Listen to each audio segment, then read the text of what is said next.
Hoje nós vamos meditar no Evangelho de Mateus capítulo 9. Já vamos iniciar o versículo 1, já traçando a respeito do paralítico de Cafarnaum. E entrando no barco, passou para o outro lado e chegou à sua cidade. E eis que lhe trouxeram um paralítico deitado numa cama. E Jesus, vendo a fé deles, disse ao paralítico: Filho, tem bom ânimo, perdoados são os teus pecados. E eis que alguns dos escribas diziam entre si: Ele blasfema. Mas Jesus, conhecendo os seus pensamentos, disse: Por que pensais mal em vossos corações? Pois qual é mais fácil? Dizer: Perdoados são os teus pecados, ou dizer: Levanta-te e anda? Ora, para que saibais que o Filho do Homem tem na terra autoridade para perdoar pecados, disse então ao paralítico: Levanta-te, toma a tua cama e vai para a tua casa. E levantando-se foi para a sua casa. E a multidão, vendo isto, maravilhou-se e glorificou a Deus, que dara tal poder aos homens. Deus, Ele é assim, Ele é todo poderoso. Ele chegou diante do paralítico de Cafarnaum e decretou a cura, decretou um milagre. E o paralítico teve que voltar para casa andando e glorificando a Deus. Esse é o Deus que nós servimos, o Deus que empenha uma palavra, e a palavra, após ser empenhada, o milagre acontece. Versículo 9 em diante já vai traçar sobre a vocação de Mateus, o chamado de Mateus. Mateus entregando a vida dele para Jesus. E Jesus, passando adiante dali, viu assentado na recebedoria um homem chamado Mateus. E disse-lhe: Segue-me. E ele, levantando-se, o seguiu. E aconteceu que, estando ele em casa sentado à mesa, chegaram muitos publicanos e pecadores e sentaram-se juntamente com Jesus e seus discípulos. E os fariseus, vendo isto, disseram aos seus discípulos: Por que come o vosso mestre com os publicanos e pecadores? Jesus, porém, ouvindo, disse-lhes: Não necessito de médicos sãos, mas sim os doentes. Ide, porém, e aprendei o que significa misericórdia quero, e não sacrifício, porque eu não vim para chamar os justos, mas os pecadores ao arrependimento. Jesus chamou Mateus para a presença dele. Mateus não perdeu tempo, entregou a vida para Jesus e começou a seguir Jesus. Os fariseus, sempre vai existir religiosos tentando paralisar a tua fé, tentando prejudicar a sua vida diante de Deus. Entenda bem, Jesus, se precisar quebrar protocolo, ele quebra, e ponto final. Porque quando Jesus quer libertar, curar, transformar a vida de uma pessoa, ele não fica preocupado aonde ele vai ter que passar ou entrar. Ele entra e muda a história. Jesus, ele é tremendo. Por isso que ele deu uma aula. Eu não vim para os sãos, e sim para os doentes. Assim como os médicos cuidam dos doentes, Jesus é o médico dos médicos, o Todo-Poderoso. Do versículo 14 até o 17, vamos traçar sobre o jejum.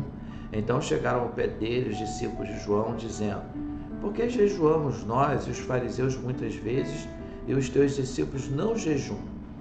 E disse-lhe Jesus: Podem porventura andar tristes os filhos das bodas, enquanto o esposo está com eles? Dias, porém, virão em que lhes será tirado o esposo, e então jejuarão. Ninguém deita remendo de pano novo em roupa velha, porque semelhante remendo rompe a roupa e faz-se maior a ruptura. Nem se deita vinho novo em odres velhos, aliás, rompe-se os odres e entorna-se o vinho, e os odres estragam-se, mas deita-se vinho novo em odres novos, e assim ambos se conservam. Olha que interessante, Deus não coloca remendo velho em coisa nova. Deus, ele é tremendo. Quando Deus faz, ele faz tudo novo. As coisas velhas se passaram, eis que tudo se fez novo. Deus é um Deus de transformação. Deus é um Deus de renovação. Versículo 18 em diante vai falar que Jesus vai falar a respeito da mulher que tinha um fluxo de sangue. Ou seja, Jesus cura uma mulher que tinha um fluxo de sangue. Vai do 18 até o 26. Dizendo-lhes ele estas coisas, eis que chegou um chefe e o adorou, dizendo: Minha filha faleceu agora mesmo, mas vem e põe-lhe a tua mão, e ela viverá. E Jesus, levantando-se, seguiu ele e os seus discípulos.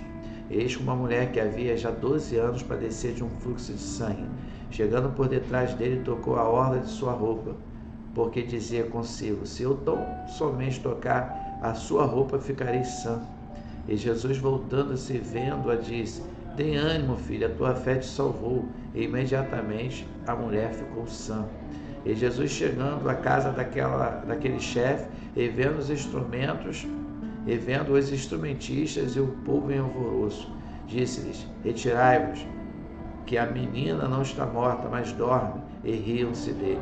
E logo que o povo foi posto fora, entrou Jesus e pegou-lhe na mão, e a menina levantou-se.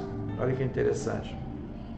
E espalhou-se aquela notícia por todo aquele país. Entenda bem, Jairo chegou primeiro, mas Deus atendeu a necessidade da mulher que estava passando num caminho com um fluxo de sangue. Ela estava há 12 anos padecendo, sofrendo, desesperada, isolada diante da sociedade, mas ela chegou diante daquele que tudo pode, tocou na orla de Jesus e ela ficou totalmente sã, curada, restaurada para a glória de Deus. E depois Jesus foi até a casa de Jairo.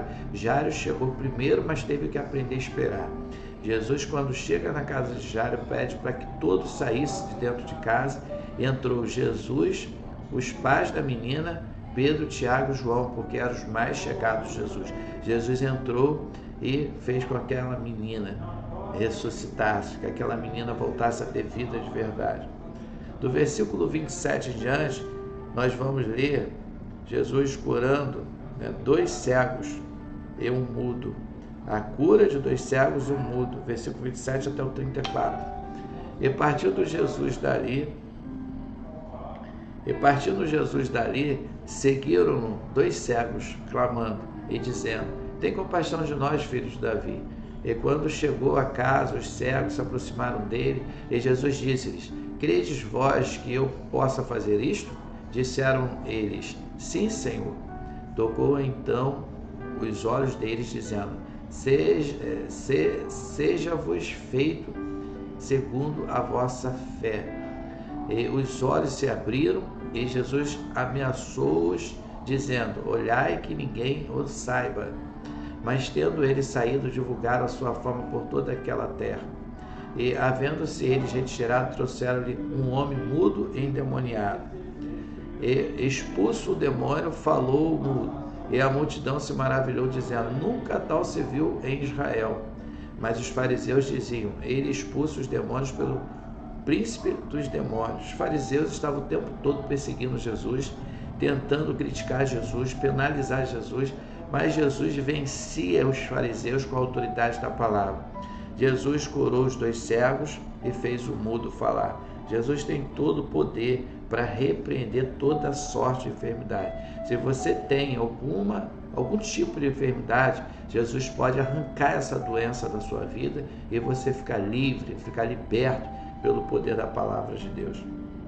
A seara e os ceifeiros, do 35 até o 38. E percorria Jesus todas as cidades e aldeias, ensinando nas sinagogas deles, e pregando o evangelho do reino, e curando todas as enfermidades e moléstias entre o povo. E vendo as multidões, teve grande compaixão delas, porque andavam cansadas e desgarradas como ovelhas que não têm pastor. Então disse aos seus discípulos: a seara é realmente grande, mas poucos os ceifeiros. Rogai, pois, ao Senhor da seara que mande ceifeiros para a sua seara. A seara é realmente grande, o campo está em tempo de colheita, mas é necessário que saiamos em busca do campo. É necessário que a igreja vá para o campo, o ide por todo mundo, pregar o evangelho a toda criatura, para que as pessoas sejam salvas, libertas, transformadas pelo poder da palavra de Deus. Que esse momento com a palavra possa ficar marcado no teu coração, e que Deus te abençoe rica e abundantemente.